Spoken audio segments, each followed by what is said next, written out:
여러분, 나이 70이 넘어 병원 침대에 혼자 누워 있으면 사람 마음이 어디까지 약해지는지 아십니까? 돈이 제일 무서운 줄 알았습니다. 아픈 다리가 제일 무서운 줄 알았습니다. 그런데 아니었습니다. 정말 무서운 건 내 사정을 말할 사람이 하나도 없다는 것이었습니다. 저는 올해 74입니다. 아들 하나, 딸 하나를 키웠습니다. 그런데 수술한 지 사흘째 되던 밤, 제 곁에 앉아 있던 사람은 자식이 아니었습니다. 하루 13만 원을 받고 온 간병사 아주머니였습니다. 참 고마운 분이었습니다. 그런데 그 친절이 고마울수록 제 마음은 더 서러웠습니다. 왜 내 자식 손이 아니라 돈을 받고 온 사람의 손을 잡고 일어나야 하나? 내가 평생 키운 자식들에게 나는 이제 바쁜 하루 사이에 잠깐 떠오르는 사람이 된 걸까? 오늘은 제가 병원 침대에서 깨달은 이야기를 해보려 합니다. 자식을 원망하고 싶지 않은데도 서운한 마음. 이해는 하지만 혼자 남겨진 것 같은 마음. 그리고 차마 누구에게도 말하지 못해 이렇게 글로라도 꺼내는 마음. 혹시 여러분도 자식에게 괜찮다고 말해놓고 돌아서서 혼자 운 적이 있으신가요? 혹시 전화하고 싶어 휴대폰을 들었다가 괜히 부담 줄까봐 다시 내려놓은 적 있으신가요? 오늘 제 이야기가 그런 밤을 보낸 분들에게 작은 친구가 되었으면 좋겠습니다. 제가 병원에서 깨달은 첫 번째 마음은 빈 의자가 사람을 울린다는 것입니다. 수술한 지 사흘째 밤이었습니다. 새벽 2시 12분이었습니다. 병실 안은 조용했고 옆 침대 환자의 숨소리만 낮게 들렸습니다. 저는 잠이 오지 않아 천장만 바라보고 있었습니다. 제 침대 옆에는 의자 하나가 있었습니다. 낮에는 큰아들이 잠깐 앉았던 의자였습니다. 그런데 밤이 되니 그 의자는 텅 비어 있었습니다. 참 이상하지요. 사람이 앉아있지 않은 의자 하나가 그렇게 크게 보일 줄 몰랐습니다. 그 빈 의자를 보는데 제 마음까지 텅 빈 것 같았습니다. 큰아들은 수술 당일 왔습니다. 아침 7시 40분쯤 병원에 도착해 입원 수속도 도와주고 의사 설명도 같이 들었습니다. 수술실로 들어가기 전에는 제 손도 한번 잡아주었습니다. 아버지, 금방 끝난대요. 걱정하지 마세요. 그 말을 듣는데 목이 꽉 막혔습니다. 저는 그때 말하고 싶었습니다. 나 사실 무섭다. 나이 74을 먹어도 수술대에 눕는 건 무섭다. 그런데 저는 말하지 못했습니다. 대신 웃었습니다. 야, 내가 애냐. 별거 아니다. 그렇게 말했습니다. 수술은 2시간 20분 정도 걸렸다고 했습니다. 마취해서 깼을 때 몸이 제 몸 같지 않았습니다. 그때 아들의 목소리가 들렸습니다. 아버지. 그 순간에는 참 든든했습니다. 그래도 내 자식이 옆에 있구나 싶었습니다. 그런데 아들은 그날 저녁 6시 15분쯤 돌아갔습니다. 회사 일이 밀렸다고 했습니다. 집에도 가봐야 한다고 했습니다. 손주가 감기 기운이 있다고 했습니다. 저는 얼른 가보라고 했습니다. 애 아프면 큰일이지. 아버지는 괜찮다. 그 말이 또 자동으로 나왔습니다. 그런데 아들이 병실 문을 닫고 나간 뒤 저는 한참 그 문만 바라보았습니다. 혹시 다시 들어오지 않을까? 아버지, 그래도 오늘 밤은 제가 있을게요. 그렇게 말해주지 않을까? 하지만 문은 다시 열리지 않았습니다. 여기서 생각해봐야 할 게 있습니다. 부모가 정말 원하는 건 자식의 하루 전체가 아닙니다. 돈도 아닙니다. 딱 한 번 더 돌아봐 주는 눈길. 딱 30분만 더 앉아있는 시간. 그게 그렇게 그리운 겁니다. 저는 그날 깨달았습니다. 나이 들면 큰 선물보다 빈 의자 하나가 더 아프다는 것을요. 제가 병원에서 깨달은 두 번째 마음은 괜찮다는 말이 꼭 괜찮다는 뜻은 아니라는 것입니다. 입원 이틀째 딸에게 전화가 왔습니다. 아빠, 수술 잘 끝났다며? 응, 잘 끝났다. 많이 아파? 아니다. 견딜만 하다. 아빠, 이번 주는 내가 못 갈 것 같아. 회사 일도 있고 애들 학교 일도 있어서. 다음 주에는 꼭 갈게. 저는 또 말했습니다. 오지 마라. 멀리서 뭐하러 오냐. 아버지, 괜찮다. 딸은 미안하다고 했습니다. 저는 괜찮다고 했습니다. 전화를 끊고 나서 저는 휴대폰을 한참 내려놓지 못했습니다. 다음 주에는 꼭 갈게. 그 말이 머릿속에 계속 남았습니다. 조금만 기다려달라는 말처럼 들렸습니다. 생각해보니 그 말은 제가 평생 자식들에게 했던 말이었습니다. 조금만 기다려라. 아빠, 일 끝나고 갈게. 조금만 기다려라. 이번 일만 끝나면 놀러 가자. 조금만 기다려라. 돈 좀 더 벌면 좋은 집으로 이사 가자. 저는 늘 자식들에게 기다리라고 했습니다. 그때는 기다리는 마음이 얼마나 긴지 몰랐습니다. 병원 침대에 누워서야 알았습니다. 기다리는 사람에게 시간은 참 느리게 갑니다. 문소리 하나에도 가슴이 뛰고 전화 진동 하나에도 숨을 멈춥니다. 그러다 아무도 오지 않으면 이상하게 자기 자신을 탓하게 됩니다. 내가 너무 기대했나? 내가 너무 바라는 게 많았나? 내가 이제 자식들에게 짐이 되었나? 사람들이 말합니다. 자식들도 바쁘니 이해해야 한다고요. 맞습니다. 이해합니다. 그런데 이해한다고 해서 안 서운한 건 아닙니다. 이해는 머리로 하는 것이고 서운함은 가슴에서 올라오는 것이니까요. 부모가 괜찮다고 말할 때 그 속에는 여러 뜻이 숨어 있습니다. 너희 힘든 거 아니까 괜찮다. 나까지 부담 주고 싶지 않아서 괜찮다. 사실은 안 괜찮지만 내가 불편해할까봐 괜찮다. 그런 말들이 전부 괜찮다 한마디 속에 들어 있습니다. 그러니 혹시 이 이야기를 듣는 분들 중에도 자식에게 늘 괜찮다고 말하는 분이 계시다면 오늘만큼은 자기 마음을 한번 물어보셨으면 좋겠습니다. 나는 정말 괜찮은가? 아니면 괜찮은 척하고 있는가? 저는 그날 처음으로 알았습니다. 괜찮다는 말은 때때로 세상에서 가장 외로운 말이라는 것을요. 제가 병원에서 깨달은 세 번째 마음은 돈으로 한 사랑은 때로 사랑으로 보이지 않는다는 것입니다. 이번 5일째 되는 날, 큰아들이 퇴근 후 병원에 들렀습니다. 손에는 과일 바구니가 들려 있었습니다. 사과배, 포도 한 송이가 예쁘게 담겨 있었습니다. 아들은 피곤해 보였습니다. 넥타이는 조금 삐뚤어져 있었고 눈 밑에는 그늘이 져 있었습니다. 아버지, 좀 어때요? 괜찮다. 다리는 많이 아프고요. 괜찮다니까. 저는 또 괜찮다고 했습니다. 아들은 침대 옆 의자에 앉았습니다. 그런데 3분도 안 되어 휴대폰을 봤습니다. 문자가 오고 전화가 오고 다시 문자가 왔습니다. 아들은 미안한 얼굴로 휴대폰을 뒤집어 놓았습니다. 하지만 저는 이미 보았습니다. 아들의 몸은 병실에 있었지만 마음은 회사와 집 사이 어딘가에 있다는 것을요. 그게 서운했습니다. 그러면서도 또 이해했습니다. 저도 그랬으니까요. 젊었을 때 저도 집에 몸만 들어왔지 마음은 늘 일터에 있었습니다. 아이들이 오늘 학교에서 무슨 일이 있었는지 말할 때 저는 대충 고개만 끄덕였습니다. 딸이 그림을 보여주면 잘 그렸네 하고 끝냈습니다. 아들이 성적표를 내밀면 다음엔 더 잘해라 하고 말했습니다. 그때 저는 가족을 위해 사느라 정작 가족을 제대로 보지 못했습니다. 아들이 과일 바구니를 놓고 말했습니다. 아버지, 간병비는 제가 냈어요.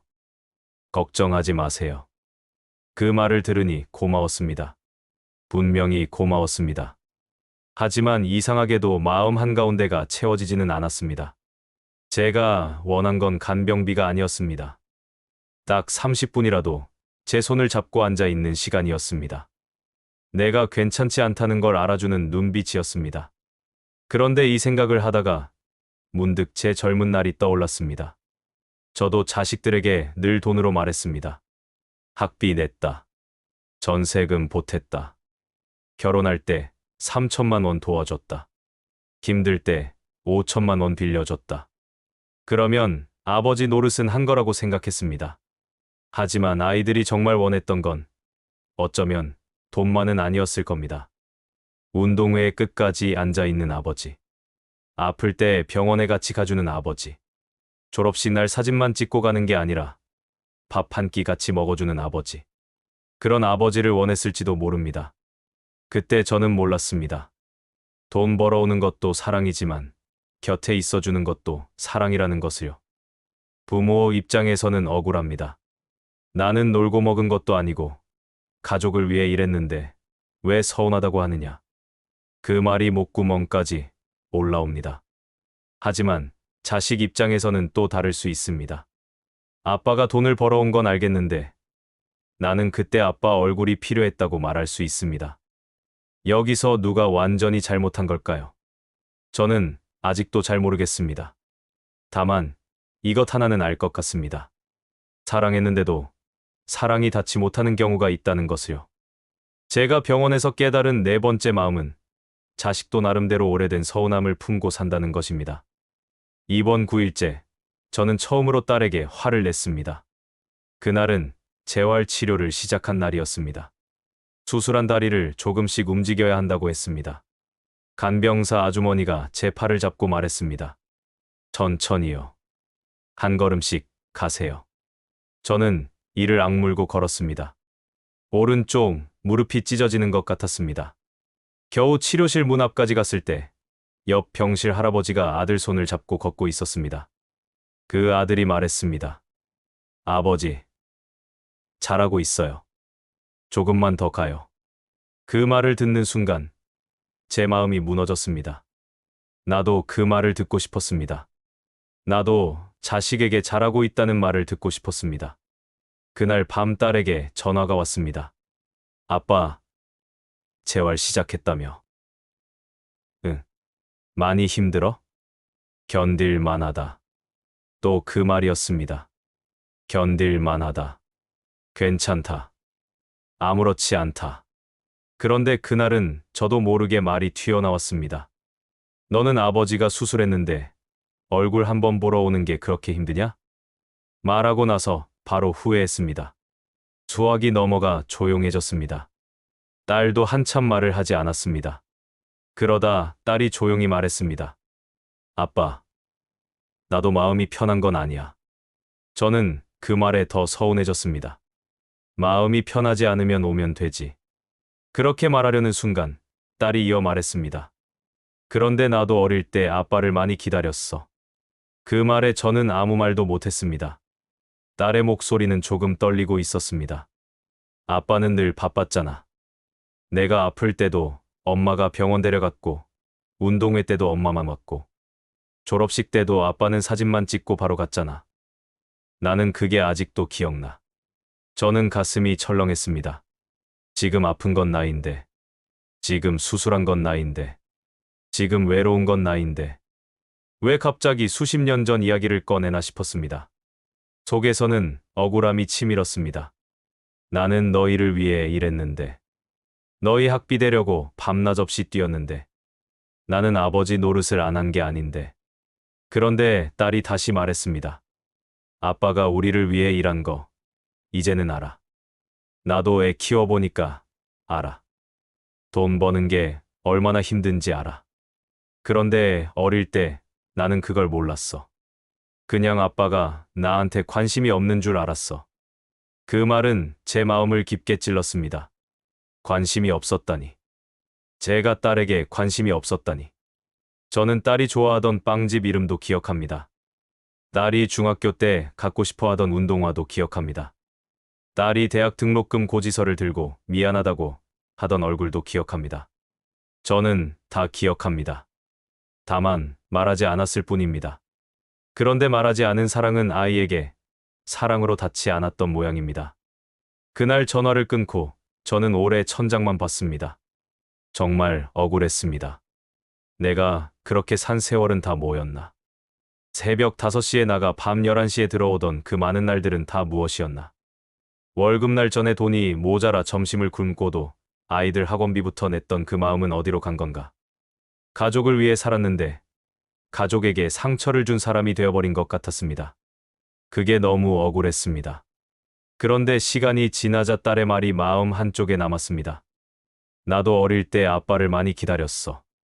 저는 딸을 위해 일했습니다. 그건 분명합니다. 하지만 딸은 저를 기다렸습니다. 그것도 분명한 일이었습니다. 저는 아이를 굶기지 않으려고 밖으로 나갔고, 아이는 아빠 얼굴을 보고 싶어서 안에서 기다렸습니다.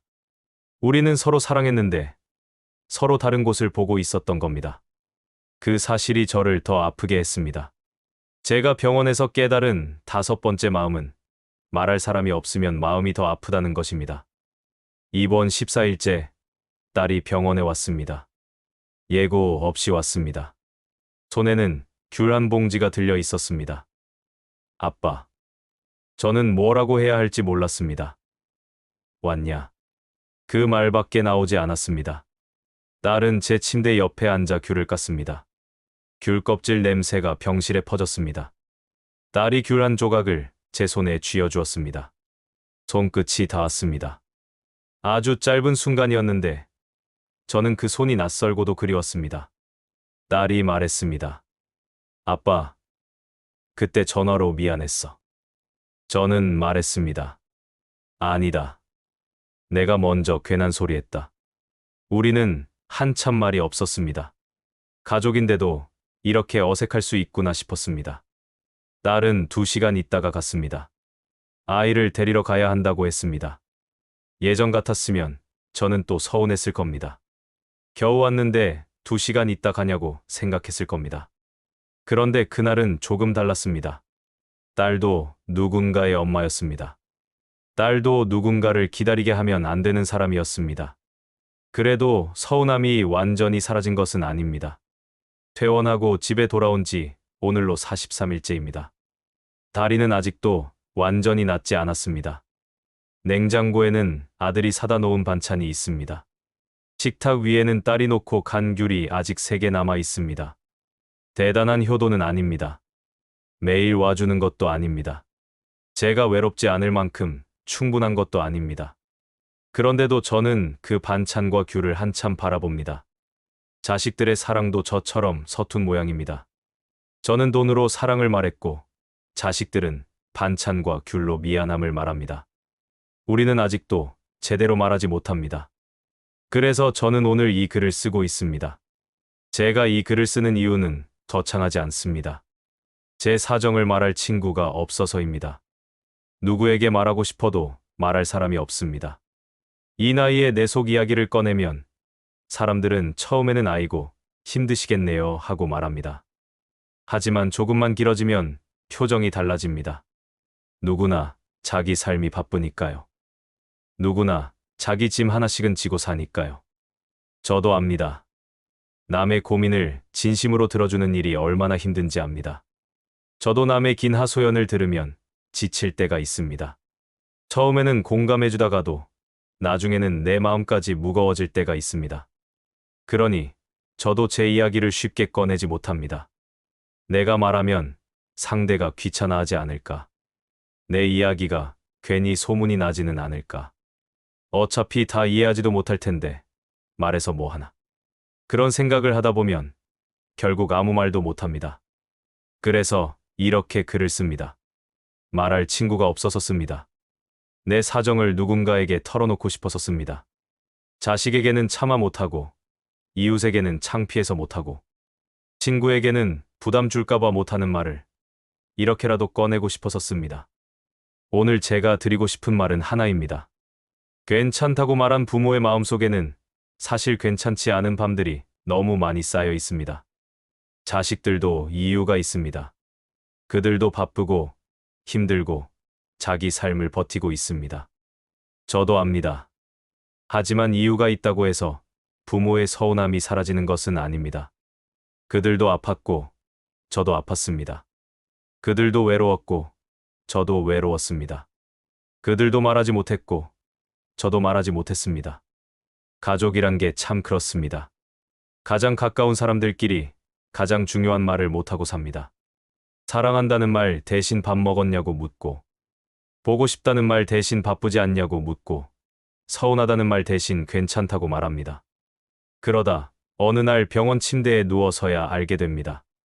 괜찮다는 말이 얼마나 외로운 말이었는지. 혹시 이 이야기를 듣고 계신 분들 중에도 자식에게 차마 못한 말이 있으신가요? 서운한데 서운하다고 말하면 못난 부모가 될까봐 참는 분이 계신가요? 아픈데도 괜찮다고 말하고 전화를 끊은 뒤 혼자 우는 분이 계신가요? 그 마음, 제가 압니다. 정말 압니다. 우리는 너무 오래 참는 법만 배웠습니다. 아버지는 강해야 한다고 배웠고, 어머니는 희생해야 한다고 배웠고, 부모는 자식에게 짐이 되면 안 된다고 배웠습니다. 하지만 오늘만큼은 자기 마음을 너무 나무라지 않았으면 좋겠습니다. 서운하다고 해서 나쁜 부모가 아닙니다. 외롭다고 해서 약한 사람이 아닙니다. 억울하다고 해서 사랑이 부족한 것도 아닙니다. 그저 우리도 사람이었던 겁니다. 부모이기 전에 마음이 있는 사람이었던 겁니다. 저는 아직도 다리가 아픕니다. 아직도 혼자 있는 밤이 깁니다. 아직도 자식들 전화가 기다려집니다. 크게 바뀐 것은 없습니다. 내일도 아들은 바쁠 것이고 딸도 자기 삶에 쫓길 것입니다. 저도 아마 또 괜찮다고 말할지 모릅니다. 하지만 그래도 작은 희망 하나를 붙잡고 삽니다. 언젠가는 제 마음을 조금 알아주겠지. 언젠가는 자식들도 제 나이가 되어 부모의 괜찮다는 말 속에 얼마나 많은 외로움이 숨어 있었는지 알게 되겠지. 오늘 밤도 저는 천천히 다리를 주무르며 앉아 있습니다. 식탁 위에는 딸이 두고 간 귤이 아직 3개 남아 있습니다. 냉장고에는 아들이 사온 반찬이 반통 남아 있습니다. 그 작은 것들을 보며 생각합니다. 내 자식들이 나를 모르는 것만은 아니구나. 다만 아직 서툴 뿐이구나. 그리고 나 역시 그랬구나. 저는 여전히 섭섭합니다. 하지만 그 섭섭함 속에서도 언젠가는 조금 더 나아질 거라는 희망을 버리지 않으려 합니다. 자식들이 제 마음을 다 알아주지 못해도 이 이야기를 듣는 누군가가 알아준다면 그것만으로도 오늘은 조금 덜 외로울 것 같습니다. 친구도 없이 긴 밤을 보내는 분이 있다면 제 이야기가 잠깐이라도 옆자리에 앉아주는 사람이 되었으면 좋겠습니다. 우리 참 오래 버텼습니다. 아무도 몰라주는 것 같아도 우리 마음은 분명히 여기 있었습니다. 억울했고, 서운했고, 외로웠고, 미안했고, 그래도 사랑했습니다. 괜찮다고 말했지만 사실은 괜찮지 않았습니다. 그래도 아직은 괜찮아지고 싶습니다. 언젠가 내 마음을 알아줄 거라는 작은 희망 하나로 저는 오늘도 다시 하루를 살아봅니다.